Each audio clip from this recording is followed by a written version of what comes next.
Hey there, and welcome to a new episode here at PropCoach. Here's Coach Taco coming to you, and I am so happy that we received many comments, many questions, many messages, and here at PropCoach, our team are going through these questions and messagings, and always come to my partner Alex, Coach Alex, and myself, and saying, okay, for the next video, can you talk a little bit about this or a little bit about this? And today, I'm so happy that we can talk about the following topic, because this is all about how can we help first-time home buyers save money while they purchase their first home. First-time home buyers, the first time that you buy a home, very exciting time, but you don't want to overlook anything, and you don't want to, spend too much money, because usually first-time home buyers, they are kind of on a budget, right? So, today is this video on, real estate agents helping first-time home buyers, or if you are a first-time home buyer, this video is going to be very relevant to you, because we're going to help you to see how can you save a bit of money that is very important while you purchase your first property. So if you're ready, if everybody's ready, I'm ready. Let's go through the points that will help you save money while purchasing your first home.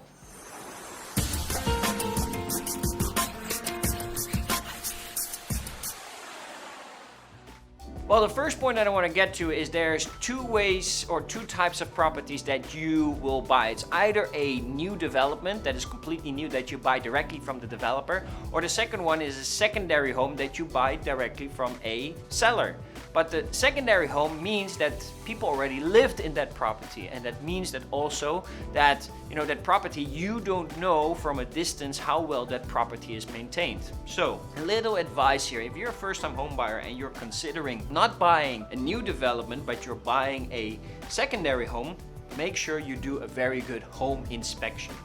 Home inspection, yes, it will take a little bit of money from you. You would have to invest just a little bit, but it will save you a lot of money in the future, because if the home inspection finds out that there has been a leakage or something is wrong because the property has not been well maintained, that will save you a lot for in the future. Because if you don't do it and you buy the home and later on you find out there is this huge defect in the property, then you will have to pull your wallet and start fixing that. And that is definitely something you don't want as a first-time home buyer. The second point that I want to give you is choose a property you can handle. Yes, that you can handle. I see too many times out there that first-time home buyers, they want to go all big, big property. Of course, we need a lot of space because we have so much stuff.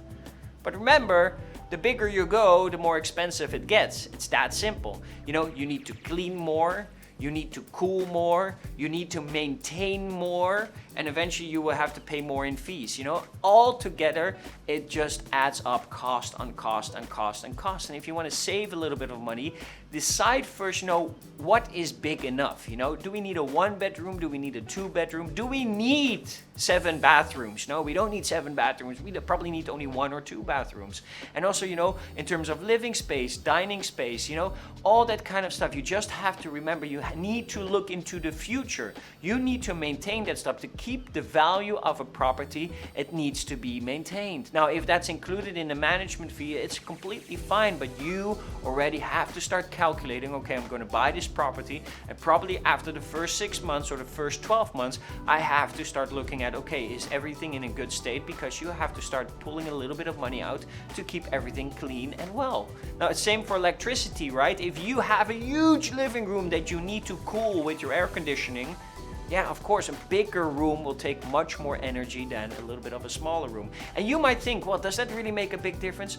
Just calculate it for yourself over 1 year. Bigger room, smaller room. How much money can you save? And as a first-time home buyer, it's extremely important. So think about it. How much space do I need? And, can I go a little bit smaller? And how much money would that save me? The third point that I want to mention, and sometimes, this may seem a little bit the obvious, but I'm still going to mention it because I know that many people forget this. But don't forget, if you are going to buy a property in a condominium or in a service residence or in a guarded community, you have to know that there are management fees and association fees that are applied to that property. Yes? So that means, yes, you will be paying your monthly mortgage, but you'll also be paying a fee to the management and association. And make sure you get all the details before you make the offer on how much those costs are. How much do you need to pay to the management association?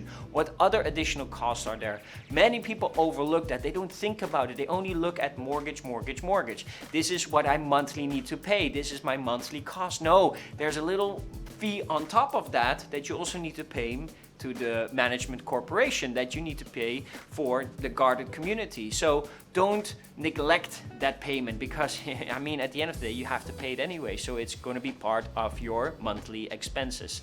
Now, also make sure you see how much that's going to be, how much every year that maybe would be going up a little bit, because there are very strict laws based on if you don't pay them, then you're going to have a very big problem. So make sure that's part of your budget and don't skip that from your monthly expenses. Okay, and the final one, point number 4, is probably the most important one. Think about it. When can you save the most money when you buy a property? Well, actually, when you actually buy it. That means you have to buy as low as possible. So that means that the negotiations are crucial. Yes. And some people don't really take these negotiations very serious, or they think that negotiations is not even possible. But trust me, negotiations is always possible. It's always there.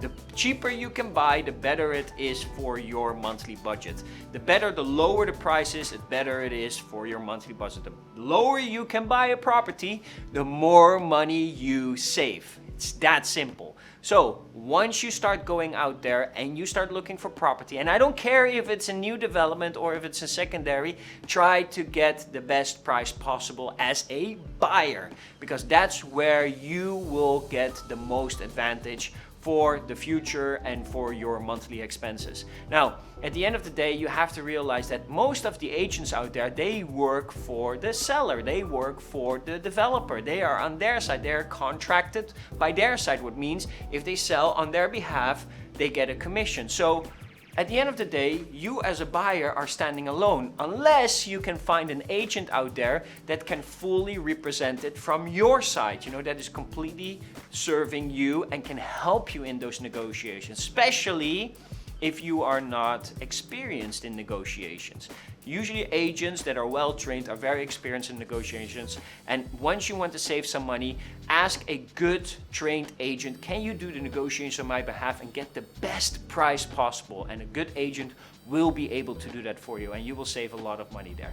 So make sure once you start thinking about purchasing property and you see your dream house, you see your dream property, see how if you can get a little bit more cheaper, because that's going to be very effective on your monthly expenses. Okay, so in closing, being a first-time home buyer, it's very exciting. It's very, very interesting. You're getting your first home. But at the end of the day, that also means there's going to be a lot of responsibilities, and you're going to be accountable for a lot of things. You need to pay your mortgage, you need to pay your fees, you need to make sure that the property is well maintained. So now, you have something very valuable, and you want to keep that as good as possible. Now, I always say, make sure that you are ready for this and that you can take that big step, because now everything, is on you, and no pressure, of course, but at the end of the day, you must be able to be ready for it. If you're a first-time home buyer, it's going to be very exciting, it's going to be very fun, and you're in the real world of real estate right now. So good luck to you on that. I hope that all these points have helped you to save a little bit of money once you make your first purchase. If you like this video, make sure you subscribe, and if you have any questions, leave a comment or send us a message on Facebook or a direct mail. Thank you so much for watching, and I hope to see you next time. Bye.